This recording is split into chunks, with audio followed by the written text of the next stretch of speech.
แต่แล้วอินเทอร์เน็ตดาวยืดไปแล้วខ្ញុំ log in ទៅ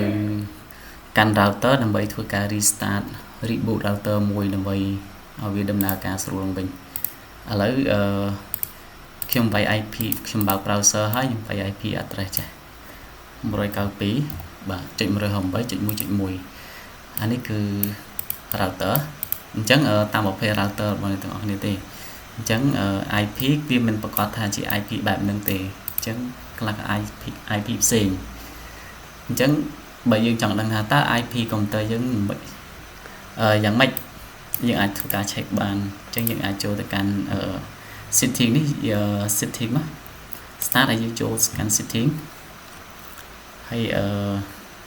នៅកន្លែងនេះយើងអាចចូលទៅកន្លែង internet បាទ internet យើងមើលទៅលើ Wi-Fi របស់យើងមកបាទនេះ Wi-Fi ចុចទៅលើវាមកហើយយើងមើល Wi-Fi property បាទយើងព្រួយនៅក្នុងនេះគឺ Windows 11អញ្ចឹងយើងមើល property មក property ហើយយើងអូសមកខាងក្រោមមកយើងឃើញមានអានេះយើងឃើញមានdefault gateway បាទ IP address default gateway របស់យើងគឺ 192.168.1.1 បាទអានេះជា IP របស់ដែលយើងកំពុងប្រើនៅលើ router ហ្នឹងអញ្ចឹងយើងគ្រាន់តែយក IP នេះមកនេះ192.168.1.1 router ខ្លះអាចចុច 0.1 ណា 192.168.0.1 ហើយខ្ញុំបិទវិញមកហើយខ្ញុំចូលមកខាងនេះគឺយើងចូលមក enter មកគឺវាមកដល់កន្លែងនេះអញ្ចឹងយើង log in ដោយប្រើ user ណាបើយើងអត់មានប្រើទេគឺអត់មានឥឡូវ password ខ្ញុំវាបញ្ចូលខ្ញុំ copy វាខ្ញុំដាក់ហើយចុច log in បាទចុច log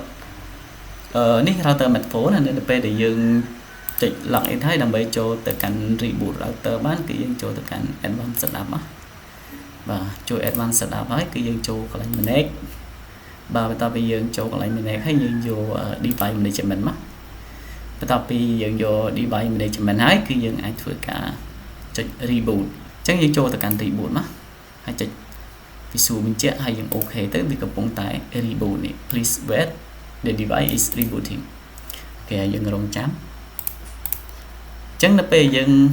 reboot គឺ internet កន្លែងយើងនេះនឹងដាច់ឥឡូវចាំមើលពេលវា reboot ហើយកន្លែងនេះគឺវាលេង connect ទៅកាន់ internet ហើយនៅពេលយើង reboot នេះ